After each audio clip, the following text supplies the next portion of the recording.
매일 아침엔 굿모닝 앤 굿모닝 여러분들 주식 투자의 리드오프 굿모닝 식스입니다. 자, 주말 사이에 또 어떤 이슈들이 있었는지 확인해 보면서 일주일 한 주 또 심차게 시작해 보도록 하겠습니다. 자, 일단은 뉴욕 3대 지수가 모두 하락하면서 거래가 마감이 됐습니다. 지난 금요일에는 뉴욕 3대 지수가 좋지 않은 흐름으로 거래가 마감이 됐는데, 자, 일단은 지난 미국 시간으로 금요일 장 시작할 때쯤만 해도 이 바이든 대통령과 중국의 시진핑 국가주석이 전화 통화를 했다. 여기에서 그래도 좀 유화적인 제스처를 서로 보여줬다라는 긍정적인 시장에 영향을 주는 모습이었습니다. 장 초반 출발 때는 이런 것들이 영향을 줬는데 반면에 시간이 지날수록 지수가 좀 약해지는 모습이었고요.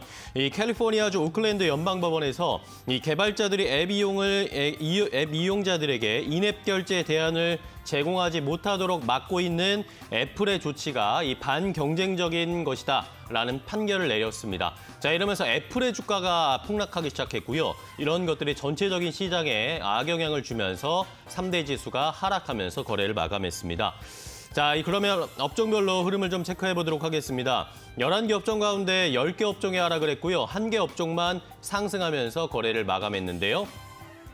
자, 업종별로 흐름을 체크를 해보면 부동산과 유틸리티 업종이 가장 크게 하락을 했고 커뮤니케이션 섹터와 기술주가 역시 큰 폭의 하락이 있었습니다. 에너지 섹터만 유일하게 강보합권에서 거래를 마감하는 모습이었지만 나머지 업종들이 하락하면서 거래를 마감하는 양상이었습니다. 자, 종목별로 흐름을 체크를 해봐도 기술주들의 하락이 눈에 띄었습니다. 마이크로소프트가 0.5% 하락했고 아까 말씀드린 것처럼 애플이 3% 넘게 3.3%나 하락하면서 거래를 마감을 했습니다. 인앱 결제에 대한 이야기가 우리나라에서 촉발이 되기 시작하면서 미국에서도 이어지는 모습이었고요. 이러면서 애플의 주가는 하락했지만 반면에 이것의 수혜를 볼 수 있을 것이다라고 예상되는 비디오 게임 업체라든지 게임 개발사 같은 경우에는 주가가 상승하면서 엇갈리는 양상이었습니다. 자, 칩 관련 종목들은 그래도 좀 상승하면서 우리 시장에는 긍정적인 영향을 줄 것으로 보입니다. 엔비디아나 인텔 칩 관련 종목들은 그나마 상승하면서 필라델피아 반도체 지수가 상승하면서 거래를 마감했고요. 반면에 구글과 페이스북 같은 이런 커뮤니케이션 섹터도 크게 좋지 않은 흐름을 나타냈고 아마존도 0.43%, 테슬라가 2.4% 또다시 크게 하락하는 모습이었습니다. 캐시 우드가 테슬라를 매도했다라는 소식들이 전해졌는데요. 이런 것들이 부담을 주는 양상이었습니다. 자, 그럼 이슈들을 하나씩 체크를 해보도록 하겠습니다. 일단은 아까 말씀드렸듯이 애플의 주가도 시장에 좋지 않은 영향을 줬지만 이 PPI 지수, 그러니까 생산자 물가 지수가 발표됐는데 이것도 시장에 그렇게 좋지 않은 영향을 줬습니다. 자, 생산자 물가가 전달보다 둔화됐지만 전년 대비로는 여전히 높은 수준을 기록을 하면서 인플레이션에 대한 우려가 시장에 다시 불거지는 양상이었는데요. 8월 생산자 물가 지수 PPI는 전월 대비해서 0.7% 올랐습니다. 시장에 예상했던 0.6% 상승을 웃도는 수치였고요. 다만 7월에 기록했던 1.0% 상승보다는 둔화되는 양상이었습니다. 하지만 생산자 물가가 전년 대비로 비교를 해봤을 때는 8.3%나 오르면서 2010년 이후에 최고치를 경신하는 모습이었습니다. 이러면서 인플레이션에 대한 우려 또다시 불거지는 양상, 시장에 부담을 주는 양상이었습니다. 자, 다음 살펴볼 이슈는 이 월스트리트저널의 보도를 해보도록 하겠습니다. 월스트리트저널은 연준 위원들의 최근에 이야기하는 발언들을 좀 종합을 해봤을 때 연준이 오는 11월, 그러니까 11월에 테이퍼링을 시작하기 위해서 이번 달 FOMC 회의에서는 이것을 합의를 마련하기 위해 노력할 것이다. 분명히 뭔가 언급이 나올 것이다 라고 예상을 하고 있었습니다. 자, 이러면서 이번에 11월 테이퍼링을 위한 신호가 9월 FOMC 회의에서 나올 것이다 라고 예상을 했고요. FOMC 회의가 이번 달에는 우리 시장에서는 이제 추석 연휴 기간에 열리는데 9월 21일과 22일에 걸쳐서 FOMC 회의가 열리는데 과연 여기서 테이퍼링과 관련된 언급이 나올 것인지 시장에서는 주목할 수밖에 없는 상황이겠고요. 여기에다가 로레타 메스터 클리브랜드 연은 총재도 연설을 했는데 연준이 올해 테이퍼링을 시작해서 내년 상반기에 마무리하는 방안을 지지하겠다라고 언급을 하는 모습이었습니다. 과연 9월 FOMC 회의에서 어떤 이야기가 나올지, 결국에는 이번 주는 또다시 다음 주에 열리는 FOMC 회의에서 어떤 이야기가 나올지 눈치 보기 싸움을 할 수밖에 없는 시장이 펼쳐질 것이다 라는 전문가들의 예상도 참고해 보시기 바랍니다. 자, 다음은 또 시장에 그렇게 좋지 않은 영향을 줄 수 있는 이슈가 하나 더 나왔습니다. 자, 미국 민주당의 상원 의원들이 기업 간의 파트너십에 대한 세율 규정을 강화하고 여기에다가 자사주 매입에 대해서 세금을 부과하는 방안을 추진하겠다라는 이야기가 나왔습니다. 자, 이러다 보니까 시장에서 부담을 주는 양상, 그리고 시장에서는 별로 반기지 않는 이야기들이 나오고 있는데요.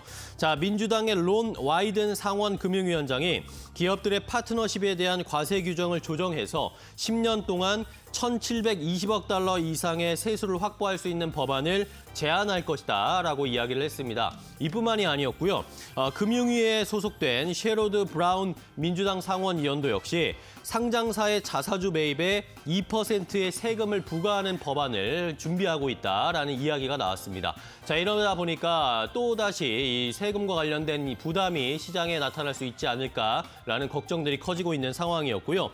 자, 물론 공화당 의원들이 증세에는 강하게 반대를 하고 있습니다. 그렇기 때문에 이것이 원활하게 통과되기는 쉽지 않을 것이라고 예상이 되고 있지만 어쨌든 세금과 관련된 이슈가 다시 시장에는 부담을 주고 있는 양상입니다. 자, 마지막으로 살펴볼 이야기는 역시 시장에 또 부담을 주는 이야기들이죠. 미국의 부채 한도 상향 조정과 관련된 이야기, 그리고 3조 5천억 달러의 인프라 예산과 관련된 이야기. 이것이 시간이 점점 늦춰지는 것이 아닌가라는 우려스러운 이야기들이 좀 나오고 있는 상황입니다. 자, 부채 한도 유예 또는 상향 조정이 10월 중순은 넘어갈 것이다라고 시장에서 예상을 하고 있는 상황이었는데요. 공화당 의원들은 민주당이 바이든 정부의 3조 5천억 달러 규모 예산안을 통과시킬 경우에는 이 공화당의 지원 없이 부채 한도 상향하는 방법을 찾아야 될 것이다. 협조를 해주지 않을 것이다라고 이야기를 하고 있는 바가 있었습니다. 자, 여기에다가 이 조 맨친 민주당 상원 의원이 9월 27일까지 3조 5천억 달러 예산안을 통과시킬 방법이 없다. 현재는 그런 방법이 없는 상황이다라고 하면서 민주당 내에 속해 있는 이 조 맨친 상원 의원이지만 이 3조 5천억 달러의 추가적인 인프라 예산안을 통과시키기는 쉽지 않을 것이다라는 이 스탠스를 표명을 했습니다. 조 맨친 상원 의원은 그전에도 계속해서 이런 예산안이 후손에게 부담을 줄 것이고 인플레이션에 대해서 인플레이션 우려를 높일 것이다라고 계속 약간씩 반대 의견을 내놓았던 의원이기 때문에 과연 이렇게 부채 한도 상향 조정과 이 3조 5천억 달러 인프라 예산, 과연 민주당과 공화당이 어떻게 조율을 해 나갈지 시장에서는 계속 주목하고 있는 양상이고요. 이 조합을 잘 조합을 해야 통과가 될 것이고, 아니 그렇지 않다면 이 시간이 점점 늦춰질 수 있다라는 것은 좀 살펴보셔야 되겠습니다. 자, 이렇게 글로벌 이슈들을 확인해 봤는데요. 조금 전에 좀 속보가 전해지고 있습니다. 북한에서 신형 장거리 순항미사일을 시험 발사를 했는데 이 1,500km 표적에 명중했다라는 소식이 조금 전에 속보로 좀 전해지고 있습니다. 이것이 또다시 우리 시장에 북한과 관련된 이슈로 어떤 영향을 줄지도 살펴봐야 되겠고요. 미국에서도 과연 이것을 어떻게 반응을 할지도 오늘은 잘 살펴보셔야 되겠다라는 것까지 함께 조금 전에 들어온 속보까지 좀 확인을 해봤습니다. 자, 그럼 이제 미국 뉴욕 시장 지난 주말 사이에 어떤 종목들이 특별하게 움직였는지 확인해 보도록 하겠습니다. 최윤 캐스터가 준비했습니다. 네, 글로벌 증시 마감 상황 짚고 가도록 하겠습니다. 지난주 금요일 뉴욕 증시 3대 지수 모두 하락하면서 거래 마감했습니다. 어떤 기업들이 움직였는지 오늘도 5가지 기업들 만나보도록 하겠습니다. 네, 첫 번째 기업은 어펌입니다. 최근에 아마존과의 파트너십 이슈와 함께 주가가 급등 흐름을 보인 바 있는데요. 실적을 발표를 했습니다. EPS 같은 경우에는 주당 순손실을 기록을 했습니다.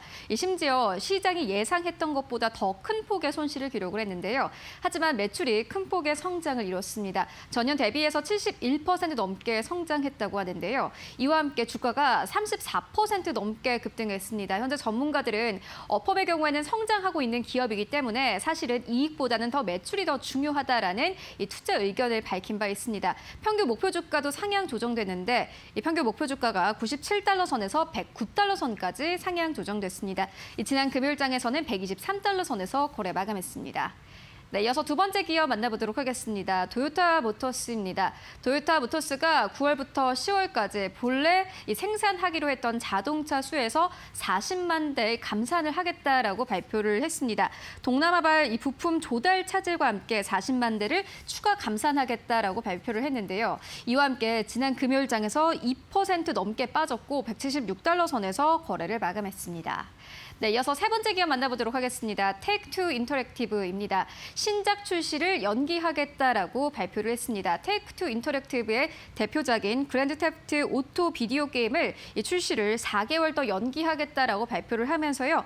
지난 금요일장에서 2% 가깝게 빠졌습니다. 153달러 선에서 거래 마감했습니다. 네, 이어서 네 번째 기업 만나보도록 하겠습니다. 웰스파고입니다. 벌금을 부과받았다라는 소식이 있었는데요. 웰스파고 같은 경우에는 가짜 계정 문제라든지 자동차 대출 모기지와 관련해서 앞으로 조금 더 시정을 해야 한다라는 요구를 받은 바 있습니다. 그런데 위험 관리를 개선하겠다고 한 약속을 이행하지 않았다라는 이유로요. 2억 5천만 달러의 벌금을 부과받았습니다. 지난 금요일장에서 약보합권에서 거래 마감했고 44달러 선에서 거래 마감했습니다.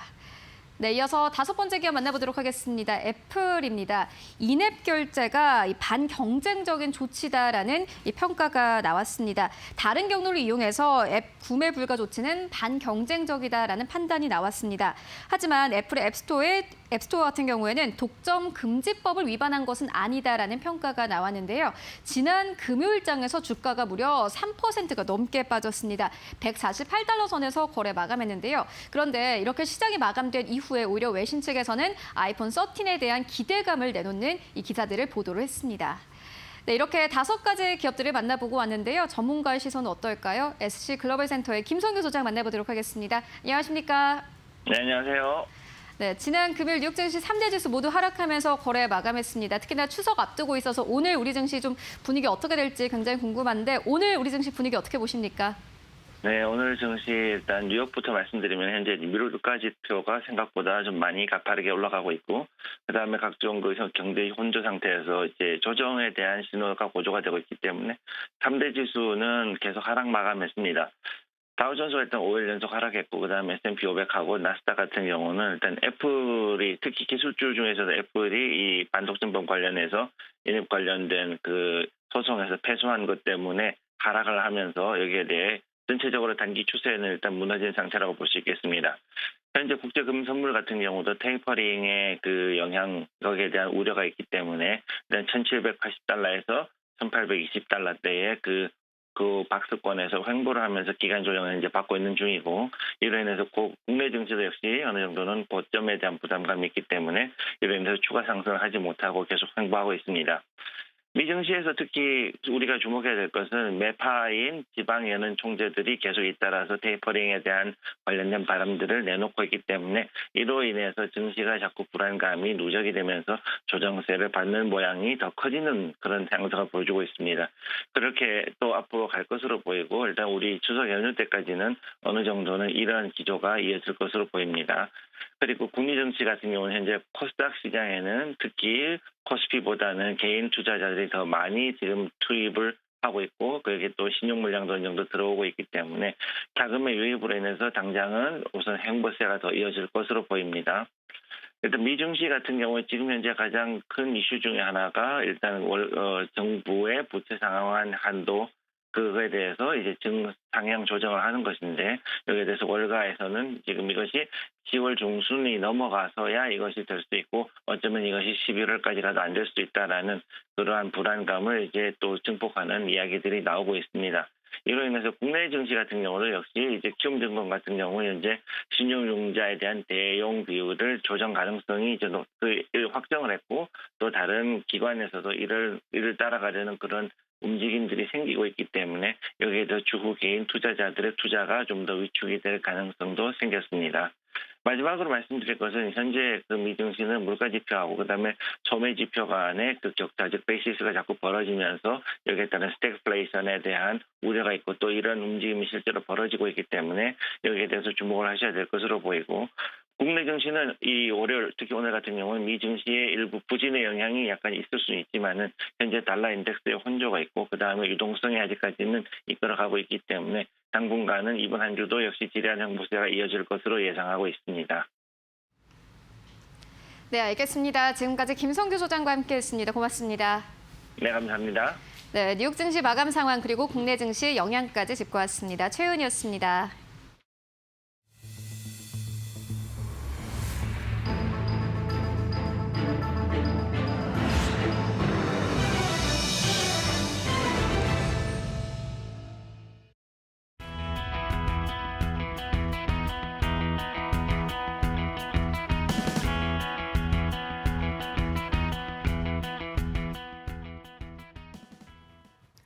자, 이제 시장에 한 걸음 더 깊이 들어가서 주말 사이에도 어떤 일들이 있었는지 또 어떤 이슈가 우리 시장에 영향을 줄지 확인해 보겠습니다. 왓츠업 시간인데요. 자, 오늘도 역시 현대경제연구원 최영금은 모셨습니다. 고모님 안녕하세요. 반갑습니다. 반갑습니다. 자, 주말을 쉬고 왔더니 이게 참 안 좋은 이야기들이 여러 가지 겹겹이 좀 쌓여 있는데 지금 뭐 조금 전에 속보가 좀 나가긴 했지만 북한의 이 상황 좀 체크를 간단하게 하고 넘어가 보도록 하겠습니다. 일단은 북한 쪽에서 신형 장거리 미사일 시험 발사를 했는데 이것이 1,500km 타겟에 적중을 했다. 뭐 이런 식으로 발표가 나온 것으로 확인이 됩니다. 일단은 뭐 우리 시장 큰 영향은 없겠지만 이런 것들에 대한 역학관계 그리고 미국에서의 반응 이런 것도 좀 생각을 해봐야 될 것 같습니다. 지금 이제 그 전에 어떤 일이 있었냐 하면은 우리가 2022년부터 26년까지 국방 중기 계획을 발표를 했습니다. 네네. 그래서 이제 앞으로 5년 동안 어떻게 하느냐. 그런데 거기에 대해서 맹비난을 했어요. 뭐 민족 간에 등 뒤에서 칼을 가느냐. 근데 네. 이 중기 계획이 뭐를 지금 포함하거든요. 미사일 전력을 고도화하는 내용을 지금 포함을 하고 있었거든요. 그러니까 거기에 대한 지금 반응인지 뭐 여러 가지들이 좀 추측이 나오고 있습니다만은 이 뭐 우리가 항상 북한 리스크에 대해서는 증시에서 항상 좀 뭐 긴급하게 반응을 했는데 이 부분은 또 항상 중요한 게요. 북한이 이런 미사일을 쏠 때는요, 미국 시간하고 굉장히 그렇죠. 접종하였는데 반응해서. 딱 증시 끝나고 이 뭐 쏜 것이 발표가 됐다면 분명히 어떤 다른 분명히 메시지를 좀 순화된 메시지를 미국에다 보내라고 하는 거죠. 만약에 뭐 장중에 이거 쏴서 이게 됐다 그러면 미국 증시가 흔들리기 시작하면은 굉장히 미국 정부로서도 강경하게 나올 수 있는 그런 빌미를 주기 때문에 증시 측면에서 보면은 그런 면이 지금 보이기 때문에 자, 대화하자는 얘기가 일단 기본적으로 깔려 있을 것이고요. 우리 뭐 크게 지금 뭐 우리 증시는 움직일 이유는 지금 없다고는 보여집니다만은 네.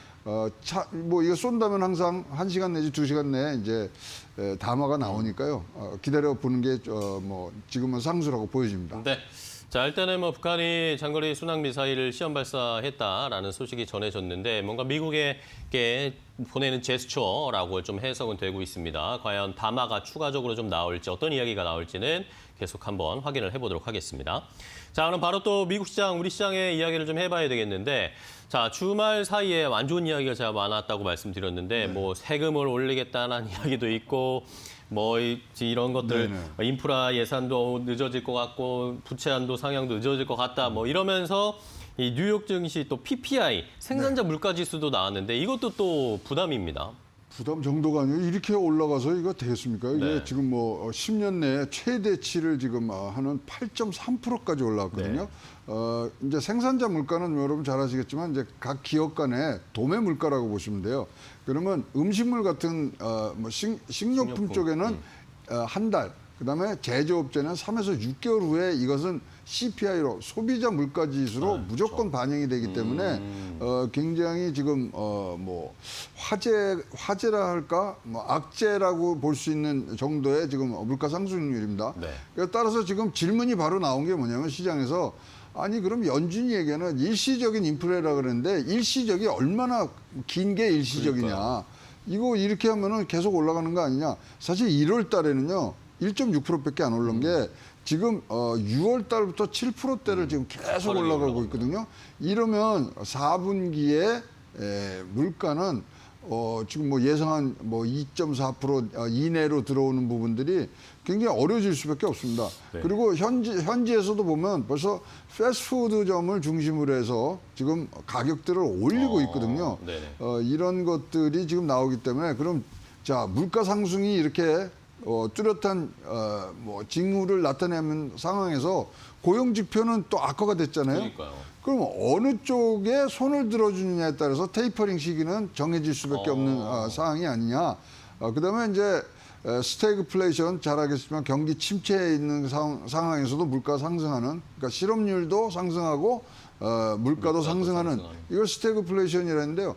사실 뭐 6월 달부터 조금씩 나왔는데 이거 소수 의견이었거든요. 근데 갑자기 이게 다시 부상을 하고 있습니다. 그러면 테이퍼링 과연 이것이 맞는 뭐 수인가, 이런 부분들이 나오고요. 제가 보니까 한 70% 이상은 조기 테이퍼링의 가능성에 대해서 지금 언론들이 언급을 하고 있는 부분들이어서 갑자기 9월 달에 이 FOMC 21일부터 열리는 여기가 굉장히 지금 뭐 중요성을 띠고 있습니다. 그러는 과정에서 내일이죠. 9월 14일 미국에서도 CPI를 발표를 해요. 그렇죠. 근데 이 CPI는 이 연준이 FOMC를 하기 전에 마지막으로 보는 경제 지표입니다. 그래서 만약에 이것이 굉장히 상승을 보였다 그러면 진짜 테이퍼링에 대해서 급격한 진행을 할 수 있는 그런 토대를 마련들어 주기 때문에 참 우리 또 그 FOMC 할 때 우리 추석 연휴로 지금 손을 놓고 있어야 되는 상황.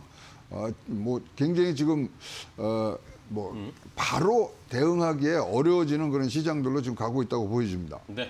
자, 말씀해 주신 것처럼 결국에는 이번 주에는 그러면 이것에 대한 갑론을박 여러 가지 해석들이 계속 나올 수밖에 그렇죠. 없을 것으로 보입니다. FOMC 회의에서 테이퍼링 어떻게 진행을 할 것인가, 과연 이야기가 나올 것인가 아마도 계속 언급이 될 것으로 예상이 되니까요.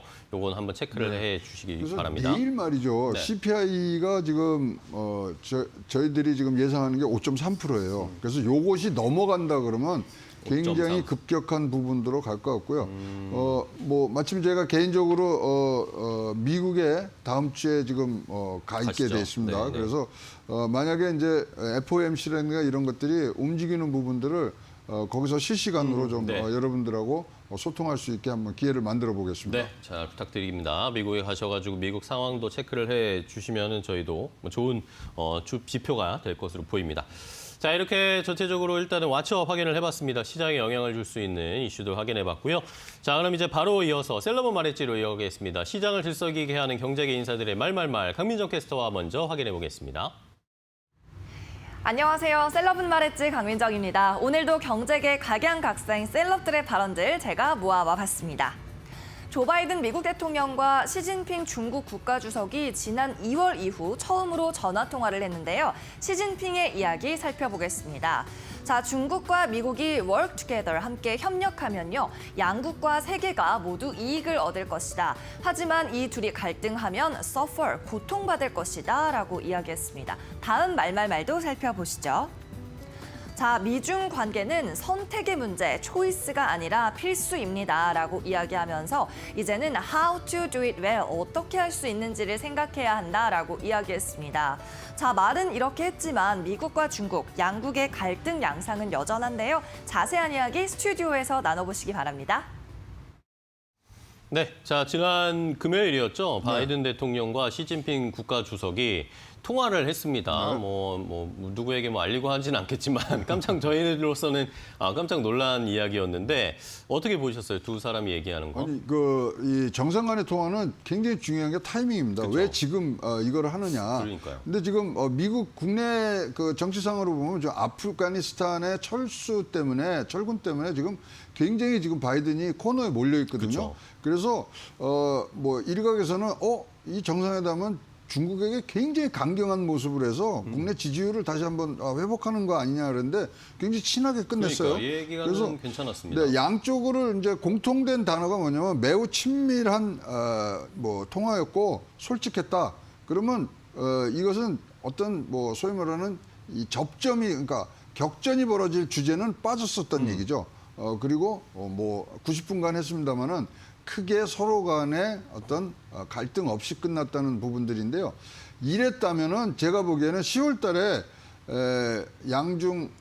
미국과 중국 간의 정상 간의 직접적인 교우가 뭐 무르익은 거 아니냐 이렇게 보십니다. G20 회담이 있고요. 거기서 처음으로 만나겠네요. 대면 회의를 하는 그런 자락을 까는데 어쨌거나 이제 건설적 관계라는 얘기들을 많이 나왔고 네네.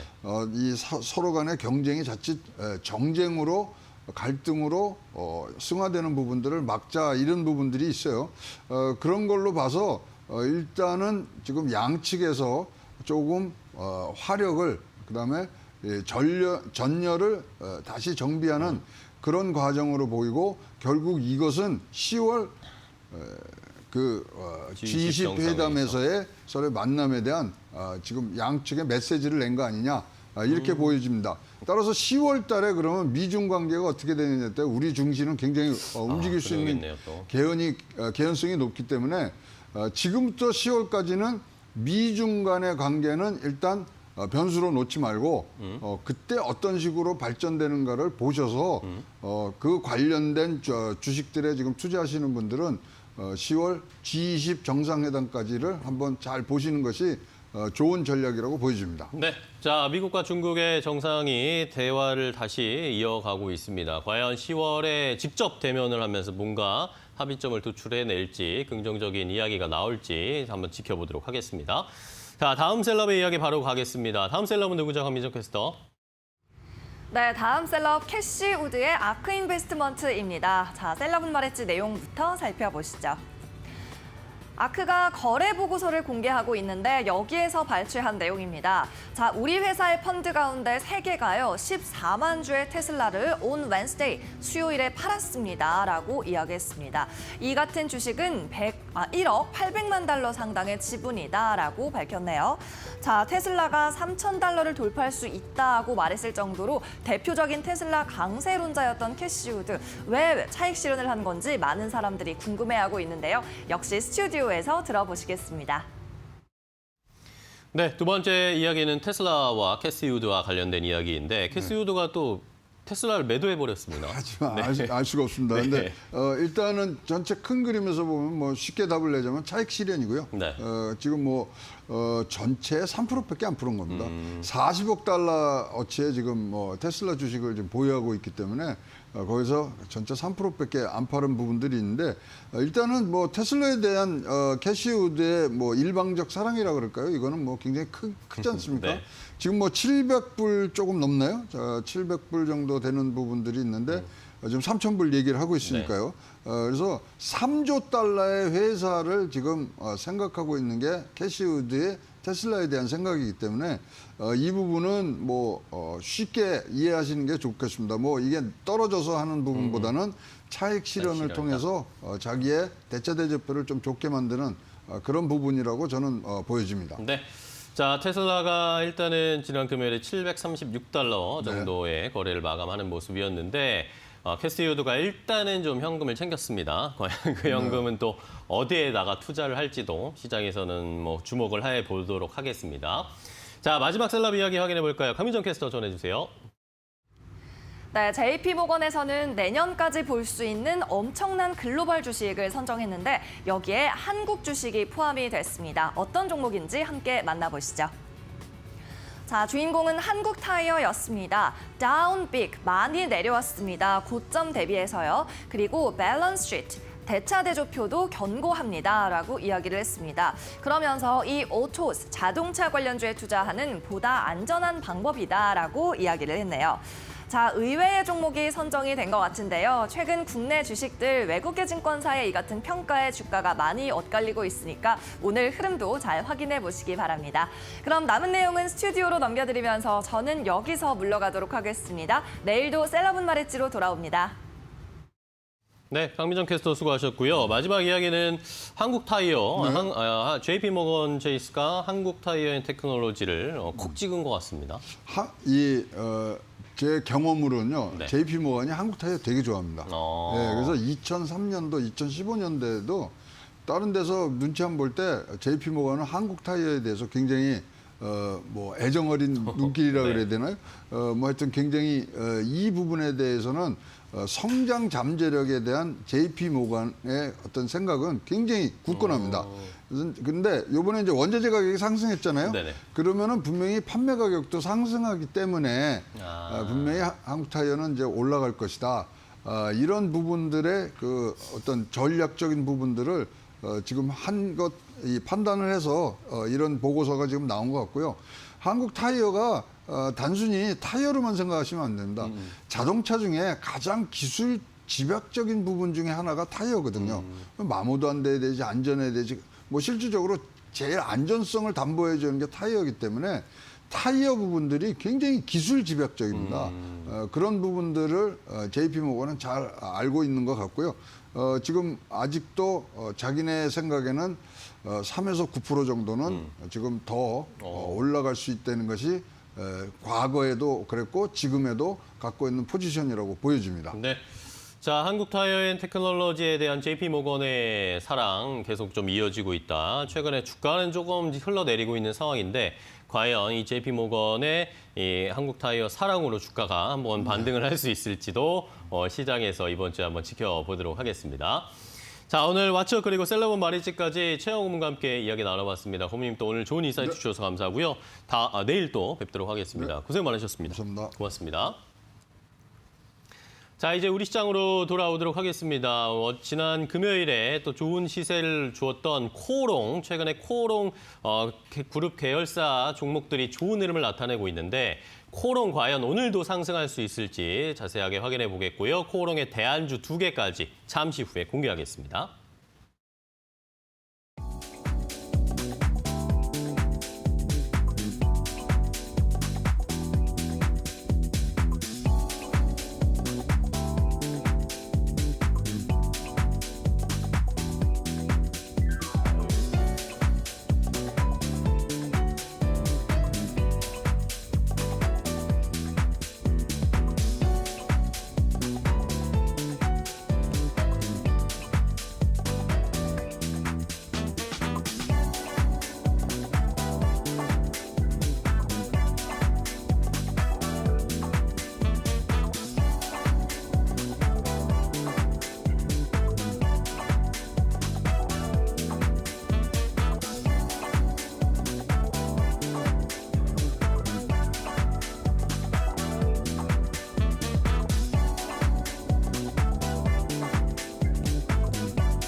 자, 오늘 기대해도 괜찮을 종목 공개하겠습니다. 오늘 기대해도 괜찮을 종목은 바로 코오롱입니다. 자, 코오롱이 지난 금요일에 거의 26% 넘게 상한가까지 기록하지 않을까라는 기대가 컸는데 일단은 상승하면서 거래가 마감이 됐습니다.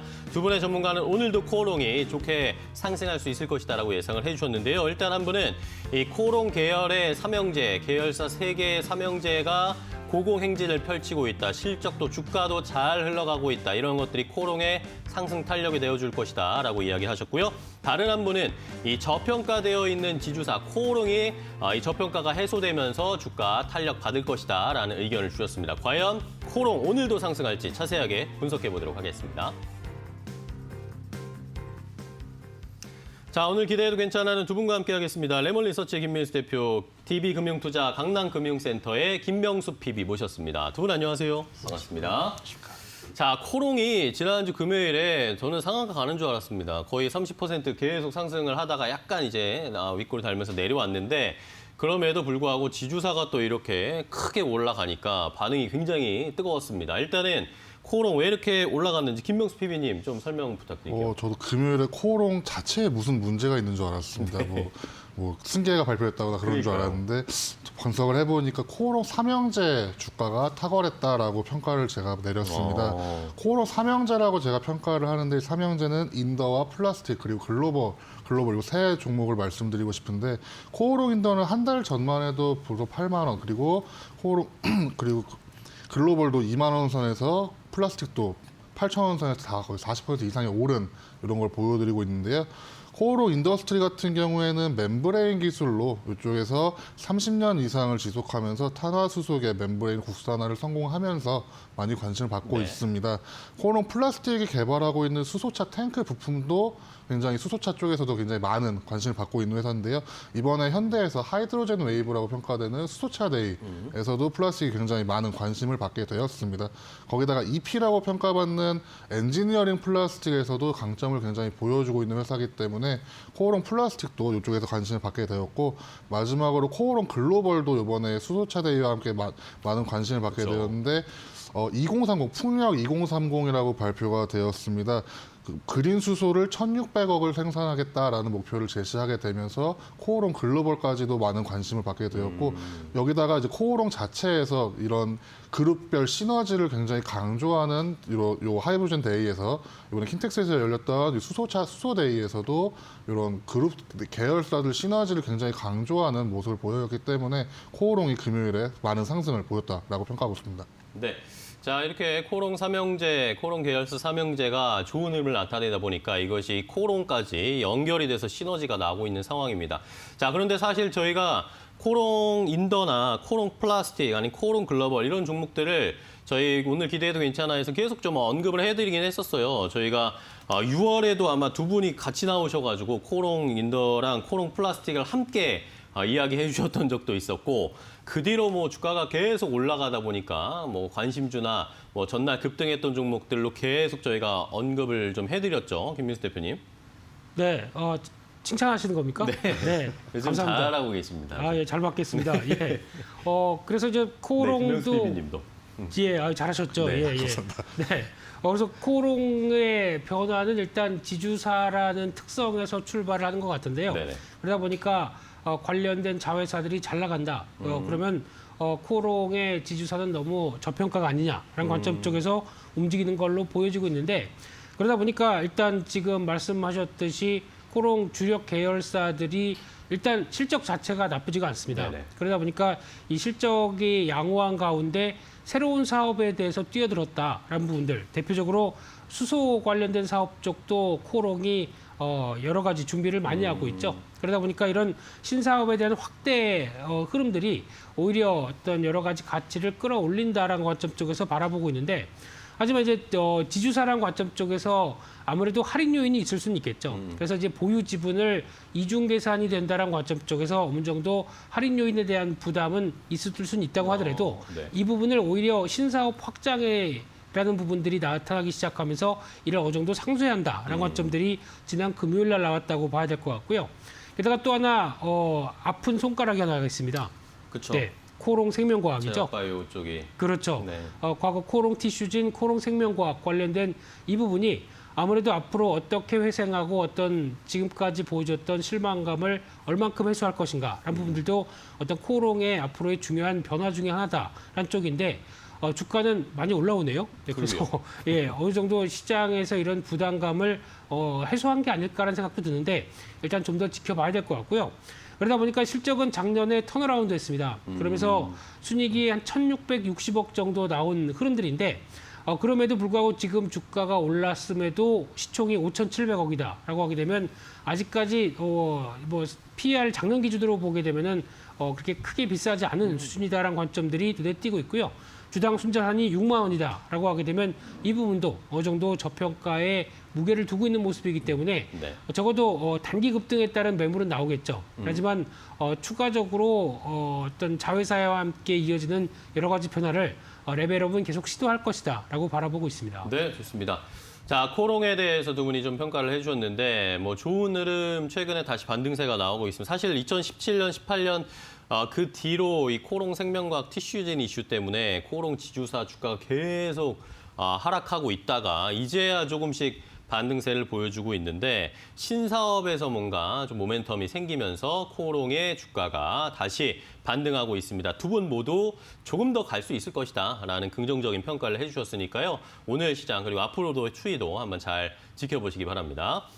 자, 저희가 이렇게 전해드리는 방송 내용은요, 시청자 여러분들의 투자에 참고가 되는 내용 알려드리는 겁니다. 최종 투자 판단과 결정은 시청자 여러분들께서 직접 내려주셔야 된다는 건 다시 한번 강조드리겠습니다.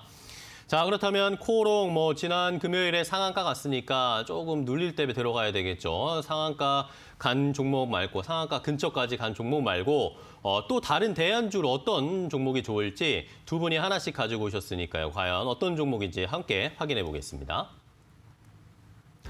자, 코오롱의 대안주를 두 가지를 공개해 드리겠습니다. 자, 결국에 코오롱의 지주사 아니겠습니까?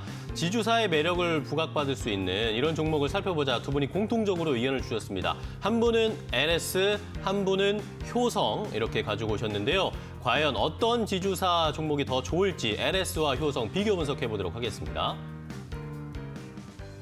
자, 오늘은 또 두 분이 또 맞추진 않으셨죠. 서로 상의하지 않으셨지만 지주사를 하나씩 가지고 오셨습니다. 자, 이제 지주사를 좀 봐야 될 타이밍인가요? 우리 김민수 대표님부터 한번 설명해 주실까요? 네, 깜짝 놀랐습니다. 네. 제 차례가 통했나요? 네, 알겠습니다.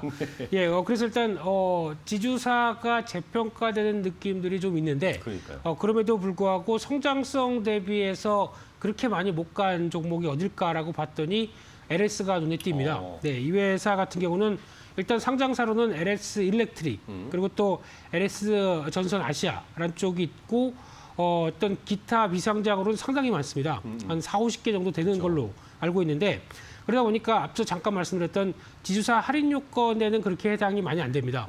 비상장된 회사가 더 많기 때문에 이쪽에 대한 변화를 좀 더 챙겨보게 되면 아무래도 그렇게 비싸지가 않다는 관점이 나오고 있는데 네. 앞서 말씀드렸던 이제 전선 사업 부분들 있을 거고요. 일렉트릭 그리고 엠트론 사업 부분. 이 엠트론은 쉽게 말씀드리면은 트랙터입니다. 그런데 네네. 어떤 매출 구성을 살펴보게 되면은 전력선 해적 케이블 이쪽이 한 60%가 되고 있고요. 그밖에 일렉트릭 쪽에 이어지는 계전기, 고저압기가 한 18% 차지를 하고 있는데 전력이나 해적 케이블은 지금 트렌드에 딱 맞는 상황들이죠. 신재생 에너지가 확대되기 시작한다라고 하게 되면 이쪽이 당연히 커질 수밖에 없는 부분이기 때문에 이에 따른 변화는 앞으로 계속 기대가 된다라고 봐야 될 것 같고요. 게다가 또 엠트론이라고 하는 트랙터 같은 경우는 북미 수출이 급증하고 있습니다. 그런 쪽에서 봤었을 때 트랙터에 대한 기대감, 특히 상장사로는 뭐 대동이나 뭐 TYM 이런 종목들이 한때 부각을 받다가 살짝 위축은 되고 있는다고 하더라도 여전히 이쪽에 대한 흐름은 앞으로도 계속 요즘 미국에서는 합의팜이라고 그러더라고요. 네네. 네, 그냥 코로나19 때문에 그래도 좀 내 주변을 어떤 농장처럼 가꾸자라는 쪽이 나오다 보니까 그런 쪽에서 트랙터도 계속 수요가 늘어나고 있고요. 게다가 또 미국의 인프라 투자가 이제 법안이 27일 날 또 하원에서 통과를 기대를 하고 있는데 이런 쪽으로 나왔을 때 앞서 보셨던 전선이나 또 이제 계전기 이런 쪽은 또 수혜를 받을 수 있겠다라고 보여지고 있는데요. 실적도 괜찮습니다. 지금 올해 영업이익이 한 6천억 대 정도를 예상하고 있는데 77% 증가할 걸로 작년 대비해서 보여지고 있고요. 네. 그러면 이 부분이 올해 선행 PR로 보게 되면 8배, PBR 0.6배 수준이라고 하게 되면 비싸지가 않은 부분들이 충분히 부각받을 수 있겠다라고 바라보고 있습니다. 네, 좋습니다. 자, 김민수 대표님은 지주사 중에 LS를 좀 확인을 해 주셨는데 성장성이 기대되는 지주사, 저평가되어 있다기보다는 성장성이 기대되는 지주사다라는 의견 주셨습니다.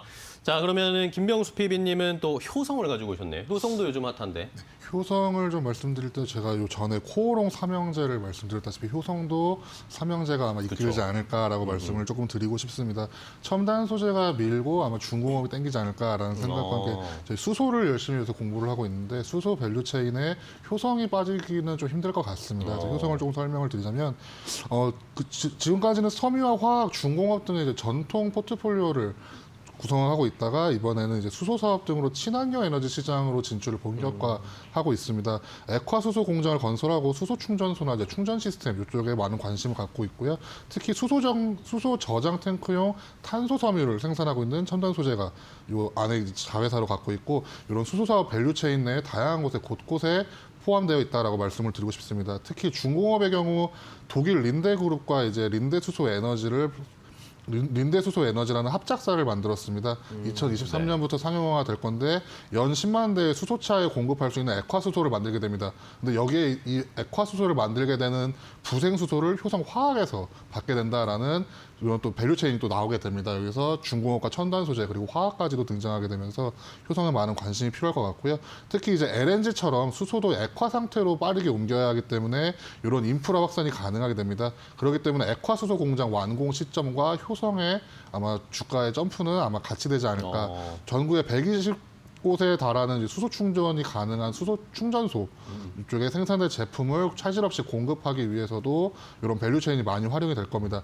특히 집중하고 있는 게 첨단 소재, 효성 첨단 소재를 조금 말씀을 드리고 싶은데 수소차에 들어가는 수소 탱크는 굉장히 위험하기 때문에 안정성이 굉장히 중요합니다. 그렇기 때문에 요 수소 탱크를 감고 있는 테이프라고 표현할 수 있는데 이 탄소 섬유가 굉장히 비싸고 굉장히 중요한 아이템이라고 표현할 수가 있는데 특히 수소 충전소나 중압이나 고압에 버텨야 하기 때문에 이 탄소 섬유를 만드는 것은 국내 유일의 제조업체입니다.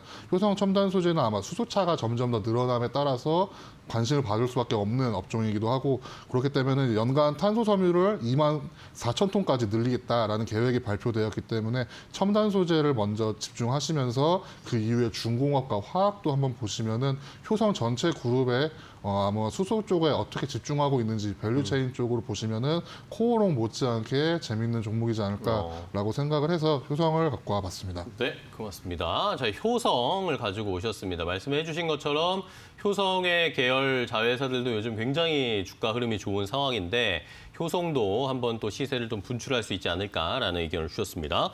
자, 그러면 가격 전략 좀 제시해 주셔야 되겠는데 차트를 좀 보니까 상황은 좀 다릅니다. LS 같은 경우에는 과거에 좀 높은 가격이었다가 좀 조정을 받았다가 최근에는 다시 좀 반등을 하려고 하는 양상이고 효성 같은 경우에는 이제 신고가 행진을 펼치려고 지금 올라가고 있는 상황입니다. 자, 그럼 효성부터 좀 가격 전략 제시해 주실까요? 효성은 아시다시피 첨단 소재로 인해서 굉장히 많은 관심 받고 있는 종목입니다. 전고점이 128,500원이었는데 거의 123,000원까지 다 따라온 상태였고 그러니까요. 아마 128,500원을 넘어설 수 있다면은 앞으로 계속 신고가가 이어지지 않을까라는 생각에 123,000원 오늘 시가겠죠. 123,000원 이하에서 만약에 매수 들어갈 수 있으면은 좋은 자리라고 생각이 되고 목표가는 일단 13만 원을 먼저 말씀을 드리겠습니다. 이 이후에 한번 조정이 나올 것 같기 때문에 네. 이때 한번 13만 원을 수익 실현을 한번 했으면 좋겠고 손절가는 11만 5천 원 바로 전저점입니다. 요 21선 지나가는 곳에 있기 때문에 12만 3천 원 들어가셔서 목표가는 13만 원 그리고 손절가는 11만 5천 원으로 잡고 투자하시면은 좋은 기회가 되지 않을까라고 말씀을 드리고 싶습니다. 네, 좋습니다. 자, 효성의 가격 전략 세워드렸고요. 자, 다음은 김민수 대표님의 LS도 주시죠. 네, 차트는 힘이 좀 없습니다. 네네. 네, 그런데 지금 또 딱 이 가격대 부분이 좀 중기 저항권 위치하다 보니까 재미는 없는 자리일 수는 있겠어도 어떤 기술적인 것보다는 회사 내용에 좀 더 집중하게 되면 기다려볼까요? 네, 언제든지 올라와서 안착한다 그러면 빠르게 변할 수 있는 모습이 아닌가 생각되고 있고요. 그런 쪽에서 일단 67,000원대 밑에서로 매수 타이밍은 잡아보셨으면 좋겠고요. 목표가는 1차로 지난 고점대들이 있는데 일단 지난번에 한 78,000원대 부분 정도를 넘어가는 가격대 한 8만 원대 정도까지는 충분히 갈 수 있으리라고 생각되고 있고요. 네. 손절가는 63,500원으로 말씀드리겠습니다. 네, 좋습니다. 자, 이렇게 효성과 LS 지주사의 대안주로서 하나씩 대안주를 주셨으니까요. 자, 오늘 시장 그리고 앞으로 관심 종목에 잘 넣어두시고 추이 지켜보시면서 좋은 수익도 얻으셨으면 좋겠습니다. 코오롱의 대안주, 지주사 매력을 부각받을 수 있는 LS와 효성까지 함께 확인을 해봤습니다. 자, 오늘 기대도 괜찮아는 여기까지 체크를 해보겠고요. 이제 오늘 시장을 좀 대비하기 위해서 두 분께 조언을 좀 들어야 할 것 같습니다. 일단은 지난주에 미국 시장이 별로 좋지 않게 끝났고요. 주말 사이에도 그렇게 썩 좋은 이야기들이 별로 나오지 않았습니다. 부담스러운 이야기들이 좀 많이 나왔는데 자, 이번 주에 이제 우리는 또 추석 연휴를 앞두고 있으니까 어떻게 대비를 해야 될지 김민수 대표님요. 네, 시장 분위기 녹록지가 않죠. 네. 네, 그런 쪽에서 9월 달 뭐 미국도 마찬가지고 국내 시장도 또 모멘텀이 특별한 강한 상황이 아니기 때문에 네. 일단 이럴 때는 특히 추석 전에 뭐 좀 변화가 강하게 나올 가능성이 좀 적다라고 하게 되면 일단 압축하는 게 제일 좋을 것 같고요. 네. 거기서 이제 개별 종목적으로 좀 짧게 대응하시는 시각들이 훨씬 더 좋지 않을까 생각되고 있습니다. 네. 자, 이번 주도 어쩔 수 없이 좀 개별 종목을 좀 대응해야겠다라는 의견 주셨고 김병수 PB님. 미국 시장이 이제 심상치 않습니다. 15조를 깨 뚫다가 결국에 꺾이기 시작하는 것 같은데요. 심상치 않은 미국 시장입니다. 이제 긴장이 필요한 주간이지 않을까. 환율도 보면서 좀 대응해 나가면서 마찬가지로 종목별 이슈에 집중하시면서 긴장하고 투자 임하시면 좋을 것 같습니다. 네, 자, 두 분 모두 미국 시장도 심상치 않은 상황이고 추석 연휴를 앞두고 있기 때문에 조금 보수적으로 좀 대응을 하자라는 의견을 주셨으니까요. 잘 참고해 주시기 바랍니다. 자, 오늘 두 분 좋은 정보 소개해 주셔서 감사하고요. 다음 시간에 또 뵙도록 하겠습니다. 고생 많으셨습니다. 고맙습니다. 네, 굿모닝 식스 오늘 저희가 준비한 소식과 정보는 여기까지고요. 저희는 또 내일 아침 6시에 더욱 빠르고 정확한 정보 가지고 찾아뵙도록 하겠습니다. 매일 아침엔 굿모닝 앤 굿머니 끝까지 시청해 주신 여러분 고맙습니다.